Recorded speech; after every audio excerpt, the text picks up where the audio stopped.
Estamos iniciando pela TV Suprem, braço de comunicação da União Planetária, mais um programa de entrevistas do movimento 2022-2030, o Brasil e o Mundo que Queremos, uma parceria da Universidade de Brasília, através do Núcleo de Estudos do Futuro, do Centro de Estudos Avançados Multidisciplinares, com a União Planetária.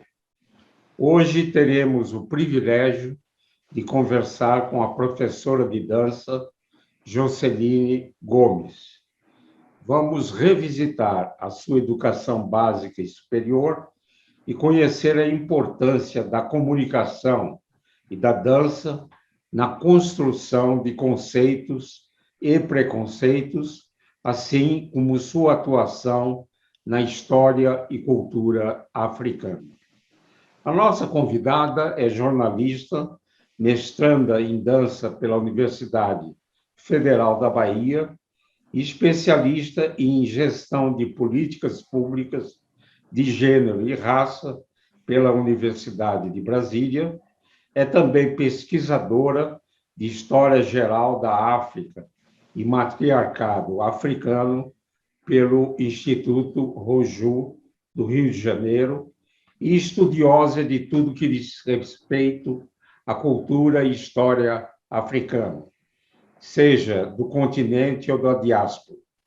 É professora de danças tradicionais e urbanas africanas e pós-graduada em dança e consciência corporal pela Estácio, onde desenvolveu uma pesquisa sobre matriarcado e oralidade nas danças afro-brasileiras.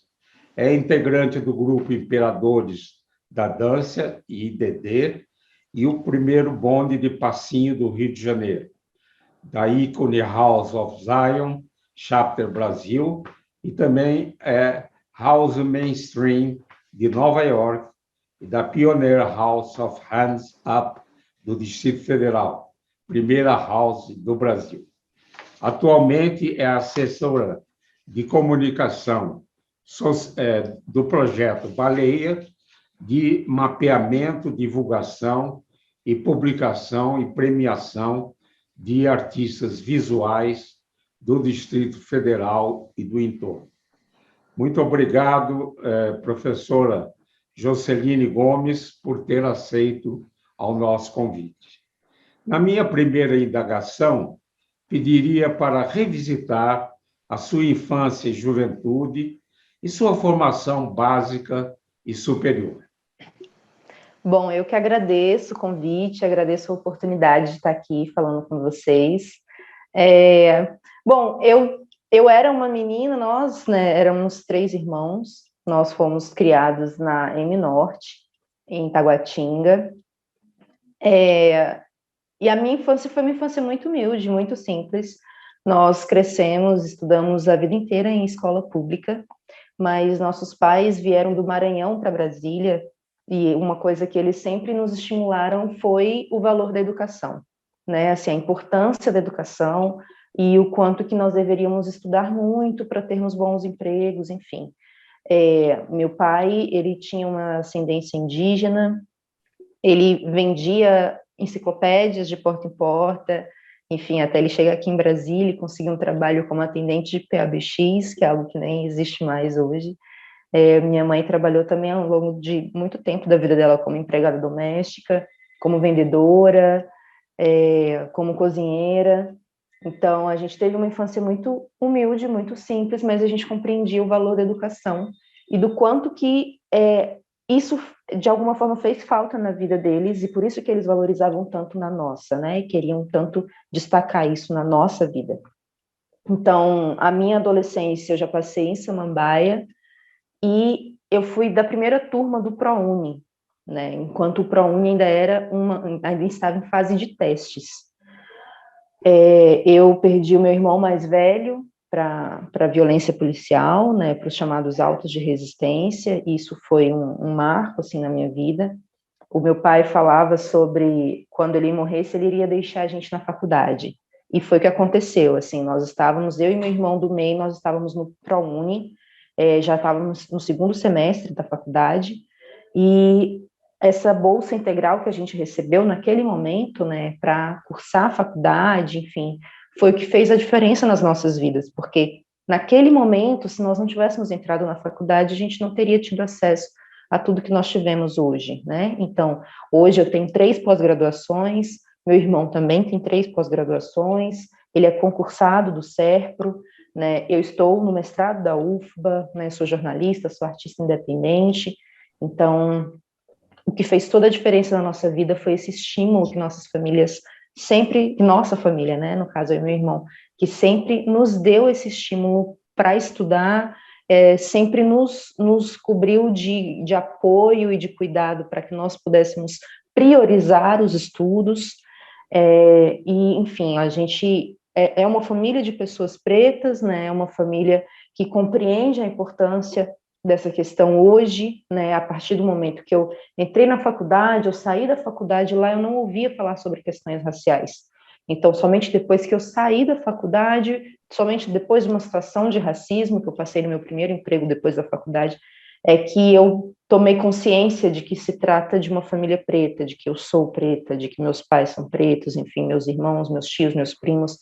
E a partir do momento que eu comecei a inserir esses debates dentro da minha família, foi que a gente começou a acordar mesmo para essa questão racial, para o racismo estrutural e para o que nós podemos fazer enquanto indivíduos para resolver um problema coletivo. Então, mesmo que a gente não resolva, o fato da gente se envolver e se implicar pessoalmente faz com que, pelo menos no nosso círculo, a gente consiga modificar palavras, práticas, atos, gestos, piadas que possam ser racistas contra a gente. Muito bom, professora Joceline. Professora, atua nas áreas das artes, especialmente a dança, e também na área de comunicação. Qual é a importância dessa associação na construção e desconstrução de estereótipos e preconceitos? Bom, a arte, ela em algum momento, ela foi dissociada da vida prática das pessoas, né? Assim, para os povos africanos tradicionais, para quilombolas, indígenas, né? Para os povos africanos pré-coloniais, a arte, ela não é dissociada da vida. A arte, ela é parte da minha vida, né? Então, quando eu estou fazendo um objeto de barro, aquilo é arte, mas eu vou usar aquilo também no meu cotidiano. Eu estou fazendo uma joia, eu estou fazendo uma máscara. A máscara, ela não representa algo, a máscara é algo. A máscara, ela é um ancestral, né? Então, a arte, para os povos tradicionais, africanos, indígenas, ela tem uma presença prática no cotidiano da vida das pessoas, né? E aqui no Ocidente, aqui no Brasil, enfim, a gente percebe que a arte é como se ela estivesse num lugar diferente da vida, né? Então, assim, se eu quero assistir uma encenação, eu vou ao teatro. Se eu quero ver uma obra plástica, eu vou ao museu. Se eu quero assistir um filme, eu vou no cinema, né? E aí a gente coloca a arte em outros lugares físicos mesmo do que a minha vida prática. Então, é como se a arte fosse dissociada da minha vida. Mas nós sabemos que a arte, ela influencia muito na nossa própria forma de pensar, de sentir, de se comportar no mundo. Então, quando a gente vê, por exemplo, muitas pessoas falando assim, eu vi a minha vida passar na frente que nem um filme, né? Assim, que filmes que você tem assistido? Porque esses filmes que você tem assistido, eles vão dizer muito sobre como que você viu a sua vida passar. Né? Por exemplo, eu nasci em 87, então eu cresci assistindo Xuxa e as Paquitas, e o meu sonho era ser uma Paquita. Então, eu não entendia por quê, mas eu sabia que eu nunca poderia ser uma Paquita. E esse sentimento de rejeição, de não conseguir isso, ele gera uma subjetividade, né? Então, a arte que a gente consome, ela constrói o nosso inconsciente, ela constrói os nossos sonhos, ela constrói a nossa forma de ver o mundo, né? Por exemplo, ainda falando sobre os filmes, se a gente assiste filmes com ritmo muito rápido, quando a gente vai assistir um filme com ritmo mais lento, a nossa tendência é não gostar do filme, porque o nosso gosto foi construído por aqueles outros filmes de um outro estilo. Então, a arte, ela constrói em nós uma forma de ver o mundo, uma forma de querer estar no mundo, né? E aí, eu, como pessoa preta, eu cresci assistindo filmes com protagonismo de pessoas brancas. Então, isso cria um imaginário de que eu, como pessoa preta, eu não consigo fazer isso. Eu, como pessoa preta, eu não vou ter esse amor, eu não vou ser super-herói, eu não vou ser salva pelo super-herói, sabe? Então, assim, por exemplo, as princesas da Disney, eu nunca vou ser uma princesa da Disney. Então, a arte, ela constrói esses preconceitos, essas imagens cristalizadas de que a gente pode ou não pode ser alguma coisa, né? Mas, ao mesmo tempo, quando a gente assiste um super-herói, por exemplo, como Pantera Negra, e a gente vê um elenco todo preto, e a gente vê pessoas fazendo coisas extraordinárias, aquilo cria esse imaginário de eu posso fazer isso, eu consigo fazer isso, tem um herói por mim, né? Então, é importante saber que a arte, ela constrói, mas ela também pode desconstruir os preconceitos. Então, a arte, ela cria formas de ser, pensar, cristalizadas, talvez embasadas no preconceito, mas a arte também pode destruir esses preconceitos e contribuir para uma sociedade mais justa, mais fraterna e mais igual. Então, a gente precisa saber que arte que nós temos consumido, mas nós, como artistas, mais importante do que isso é se perguntar que arte nós temos produzido, o que nós temos colocado no mundo, né? E aí, para mim, comunicação é arte, e arte é comunicação. Então, eu, como jornalista, eu compreendo o quanto que aquele elemento chamado valores notícia, o que faz algo se tornar uma notícia, o quanto os valores notícia estão imbuídos de elementos que podem contribuir para esse racismo estrutural, para a misoginia, para a LGBTfobia, e o quanto que eu, como jornalista e artista, devo usar esse instrumento para combater esses preconceitos, para combater esses estereótipos, essas discriminações. Então, a arte é comunicação, e a arte sendo comunicação, eu como artista e jornalista, eu compreendo esses pontos de intersecção entre as duas coisas, e eu consigo atuar ali para desconstruir esses problemas estruturais e sociais que nós temos passado com frequência, inclusive.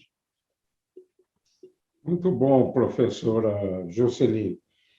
Poderia destacar a importância da história e cultura africana no continente e na diáspora, no entendimento da formação e cultura de crianças e jovens do Brasil?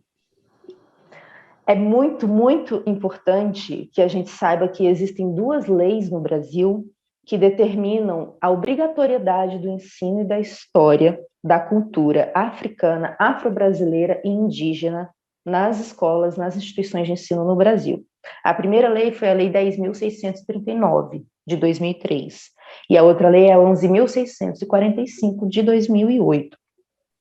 Ambas essas leis, elas infelizmente entraram naquele limbo que só existe no Brasil de que é a lei que não pegou, né? Então, assim, a lei existe, mas a lei não pegou.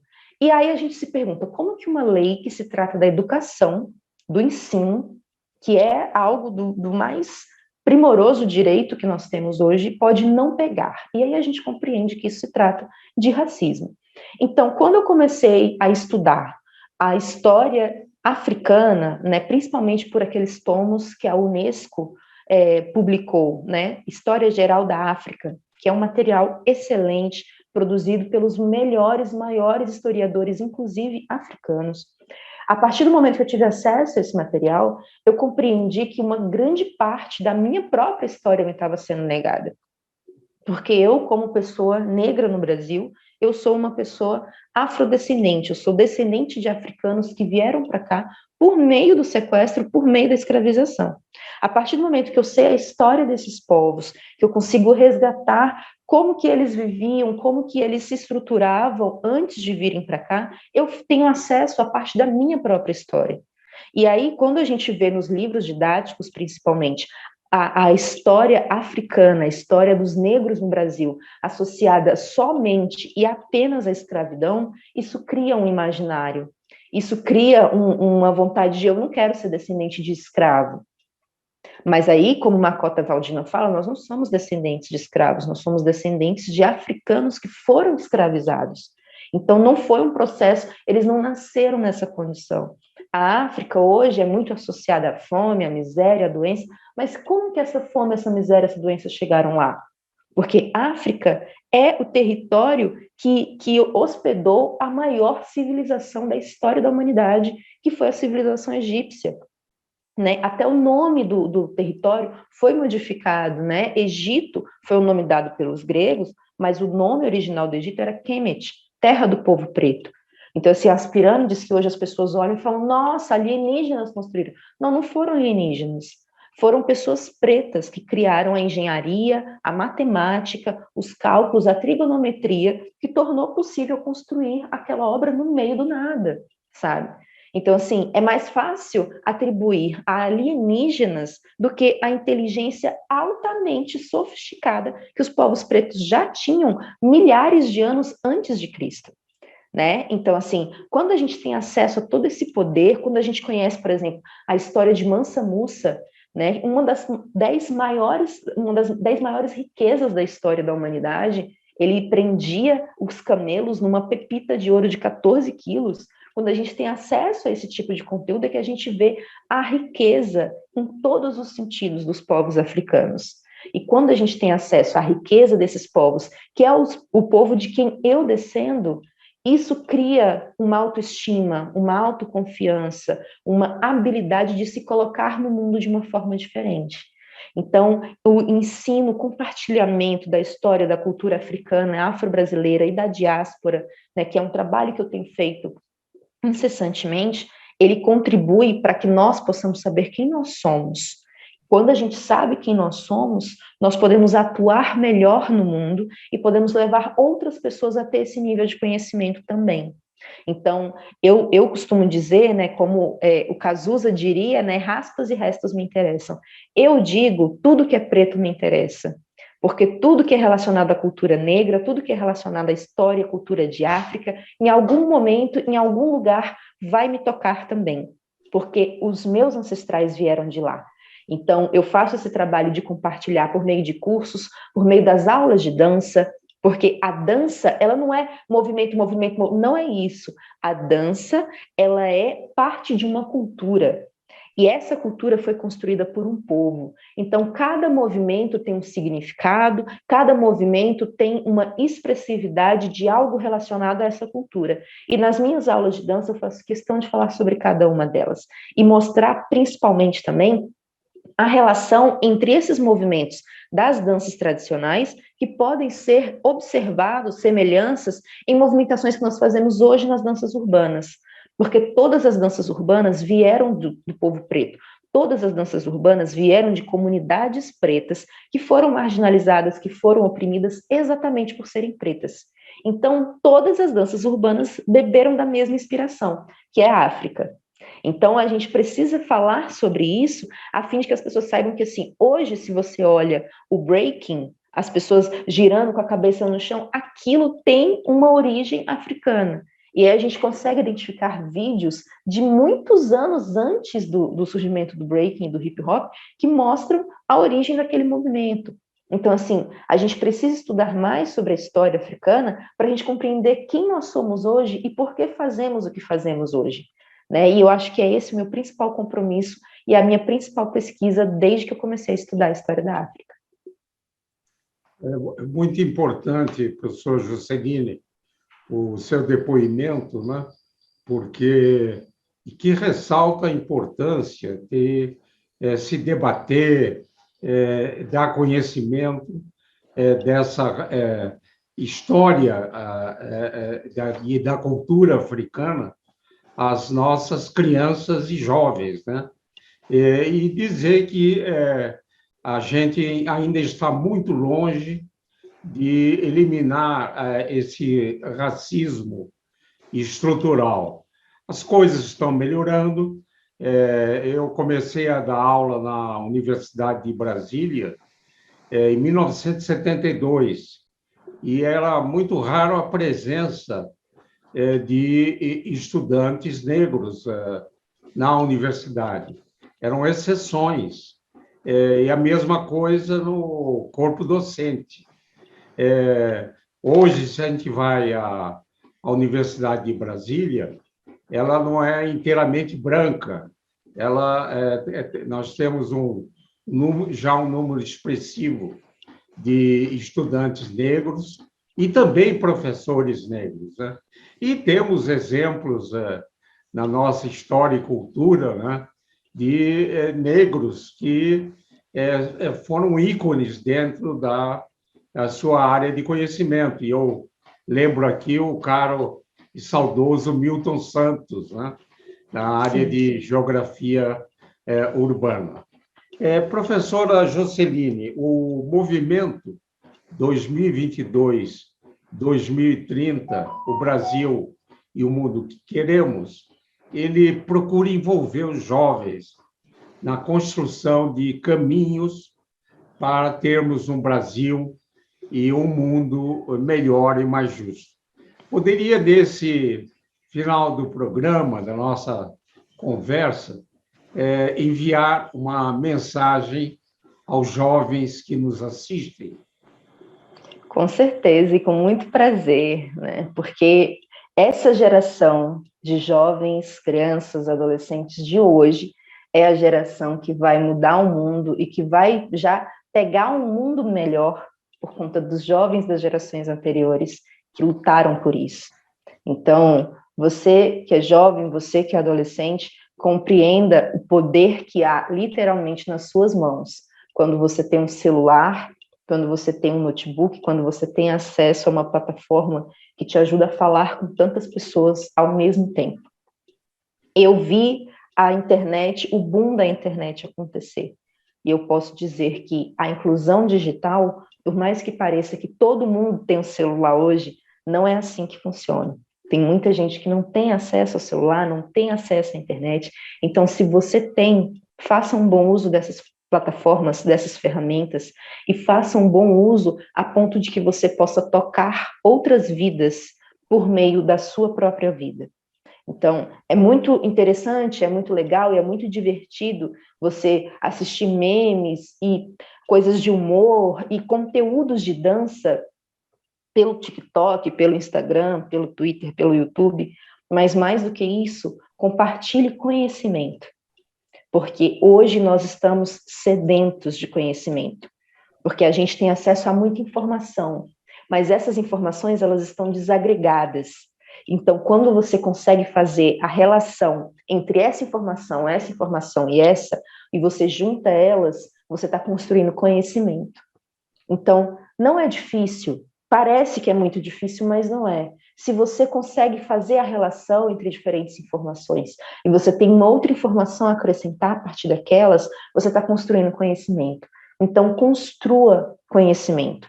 Aprender uma coisa nova hoje na escola, compartilha na internet, sabe? Coloca a sua própria rede social a serviço de um mundo com mais informação e com mais conhecimento, a fim de que você possa fazer a diferença na vida de alguém. Porque atrás dessa tela tem um outro ser humano. E não existe nada mais importante nesse mundo do que tocar a vida, o coração, a alma de um outro ser humano.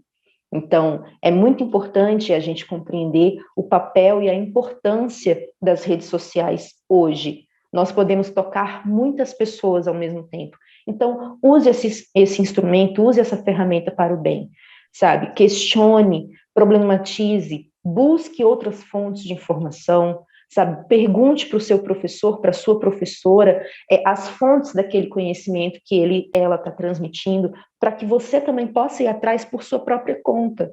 Você não precisa acreditar em tudo que você ouve, em tudo que você lê. Você hoje tem várias formas de checar a informação. Cheque a informação. E a partir do momento que você encontrar uma dissonância, a partir do momento que você encontrar uma discrepância entre as informações, continue checando e você mesmo seja fonte de uma informação checada, verificada, para que você possa transmitir para outras pessoas algo que você foi atrás da fonte e você não saiu só repassando por aí. Porque a internet ela pode ser, sim, uma ferramenta, um instrumento de muito empoderamento, de muito conhecimento, de trocas saudáveis, desde que nós possamos construir esse ambiente de uma forma saudável também. Então, use as ferramentas que você tem à sua disposição para transformar esse mundo no lugar que você quer viver, um lugar que você quer deixar para as próximas gerações. Porque para os povos africanos, nem todo mundo que morrer vai virar ancestral.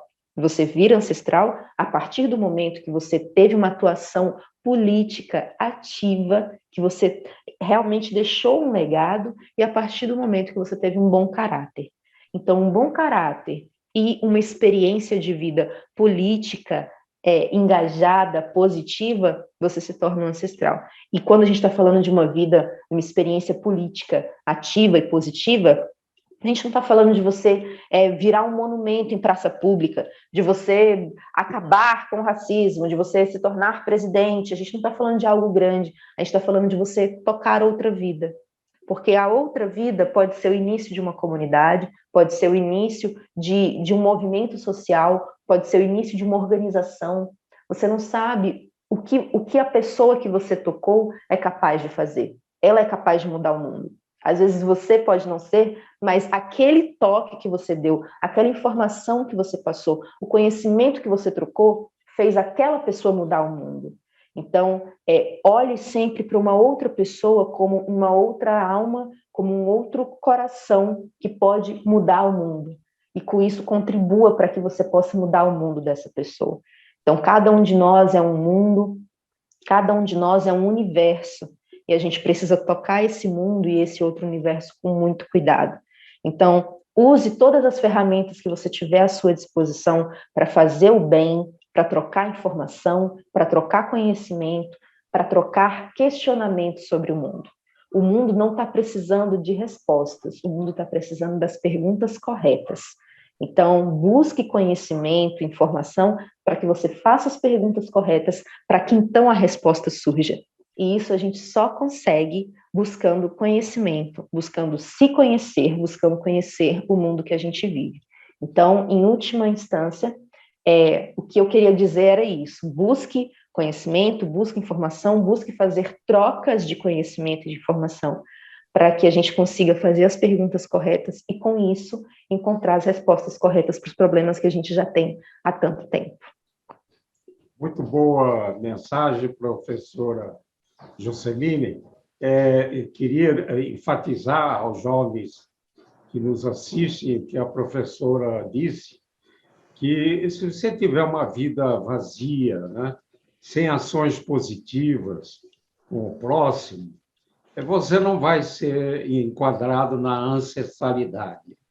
E isso é muito importante. E gostaria também de que a gente pudesse logo ter uma valorização de todas as artes aqui no nosso país, né? É um instrumento muito importante, como foi relatado nessa conversa. Professor Jusceline, muito obrigado por essa importante e interessante conversa. Desejo sucesso nas suas ações, que certamente vão ficar na ancestralidade das futuras gerações. Muito obrigado por essa nossa conversa. Esse e outros programas do Movimento 2022-2030, o Brasil e o Mundo que Queremos, podem ser acessados no canal YouTube do canal Super. Gostaria de agradecer imensamente a atenção de todos e todas que estiveram com a gente, e voltaremos a nos encontrar em uma próxima oportunidade. Até lá!